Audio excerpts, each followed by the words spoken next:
Hello, everyone, and welcome to the summary of turn 6 of my playthrough of and my playtest of Tide of Iron Little Omaha. Well, the Brits did make some progress. They assaulted this hex after first disrupting both units in there, meaning that they couldn't defend against the assault, and then they took it, and it wasn't subject to op fire. This one had already fired, I believe, and this one wasn't op fire, but it's never an assault is never, and an advance after an assault is never subject to op fire. Quite noteworthy. I believe they rolled around 11 dice or something total with the supporting squad. That one actually shouldn't have. That one shouldn't have entered because it was supporting the attack. So this one should still be here. Anyway, they rolled 11 hits, so, and those were all dice that they had, and they were all hits. So that was pretty amazing. You can see that the Americans have started their river assault as well. I'm still toying around with the rules for that a little bit. There was actually a smoke marker in this hex blocking line of sight, but the way the rules are written now, infantry actually enters the hex and the boat is deployed automatically, and both units are fatigued. So I think I don't want to have that subject to off fire in the first place. But yeah, I'll toy around with that a little bit. There are still a few other things that I'm not 100% sure about if that's how they should work. During the reinforcement phase, the British, Sherman looks American, but it's a British one, was bought with the British Armored Reinforcements deck. Sherman Firefly relocated from this place. Fortunately, he didn't get any movement reduction, which you're supposed to roll for after leaving bombarded terrain. That went well. It didn't actually want to move up here because of the 88.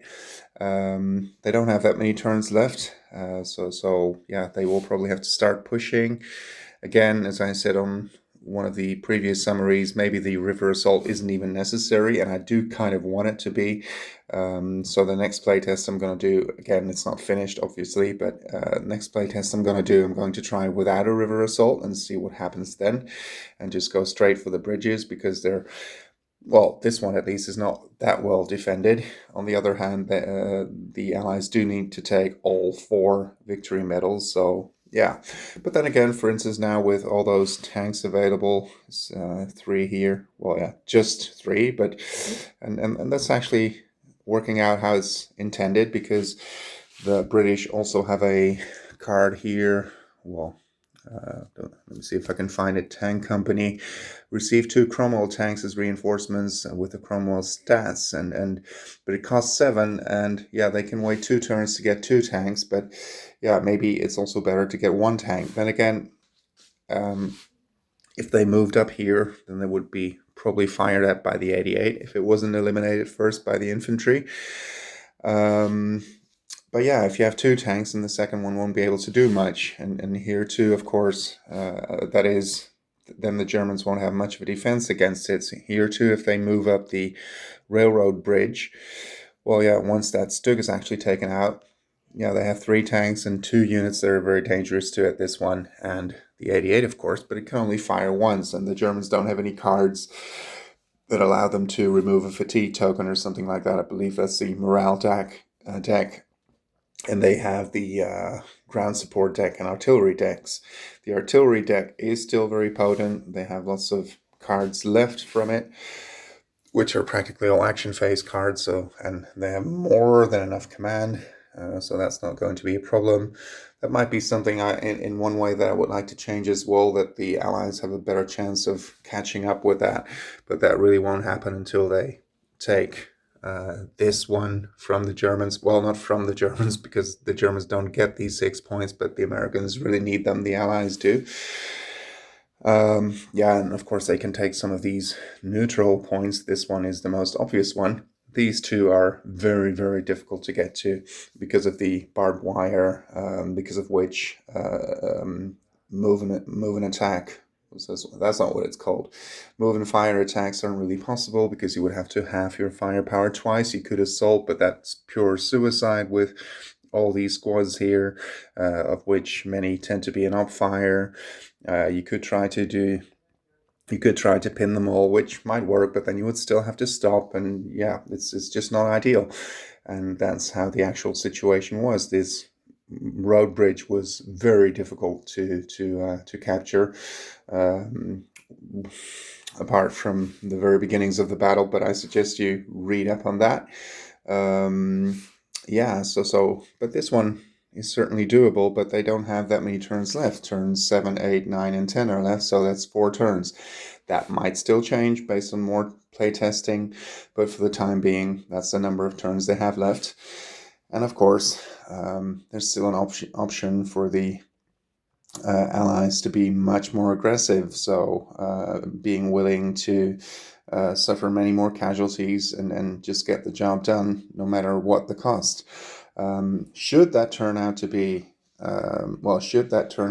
make the scenario really imbalanced in the Allies' favor, what I'm planning on doing is to implement some kind of win condition as well, that they cannot suffer more than a certain number of casualties, because unlike the Germans and the Soviets, for instance, the Allies were much more careful in sacrificing their troops. They didn't want to suffer too many unnecessary casualties, and the Soviet and German leadership obviously did not have any problems with that whatsoever. Did anything else really happen that's worth mentioning? The Americans also got another squad from the American Reinforcements deck. They have a couple of cards now from the Assaulter Leadership deck available. Something I'm also thinking about to make for the future, which is something I'm toying with now for a future playtest, is that I want all of American Division 2's squads to set up here, really, so on this board, 7B that is, and not here, so that if they do not want to make the crossing, that they have a long way, well, that will take them 2 turns or something as well to get to the bridge. Then again, it also takes them about 2 turns to get to the river's edge, so I'm not really sure what that would help. So as you can see, I'm just brainstorming a little bit here and reflecting on how the playtest has been going, and some things are, like I said, for instance, here at the bridge, this is working out how I want it to be. It's very difficult to take that end of the bridge. Then you have to look for alternatives. Straight assault on this bridge might be possible, and you can also make it across and attack from the rear and see how that works out. Or you can try this river crossing, and one thing I do want to see what I can do about it still is, I want the Americans to get those 6 points, but I want them to be restricted, the Allies, before actually. I don't want them to get too many points too easily, so that same is true for the British, so that they can field too many reinforcements too quickly. So the drawback to how it's going now is that the Germans have so much command. They basically get 7 or 8 each turn, and the Allies are catching up somewhat by now, but it's practically impossible to catch up completely, despite having the seize the initiative card, from which both Allies actually benefit, so they get 2 for free each turn. Now they also have this one, rapid mobilization, only for the Americans in this case, because they're the ones with the deck, so that gives them 3 free ones each turn, which will allow them to buy most of the cards that they actually want, but it will probably not really enable them to catch up with the Germans. Maybe that's not even a big deal, because it's not like initiative has been so incredibly important because of the ample cover that the map provides, so it doesn't seem to be too big of an issue. But don't expect a battle for initiative to be going on, because there's not really any way that the Allies can probably get it, certainly not up to this point, and maybe on the on the last 2 turns or something, they could potentially do that. As long as the Germans keep spending, 3 or 4 on initiative, that should be pretty much impossible. So I hope you're all caught up now. The reason I didn't do the river crossing, by the way, is I'll do it on the next turn. because they haven't actually moved yet, and I want to show you how that works. And from now on, it is possible to use off fire against these moving units. So thank you very much for watching, and see you on the next one.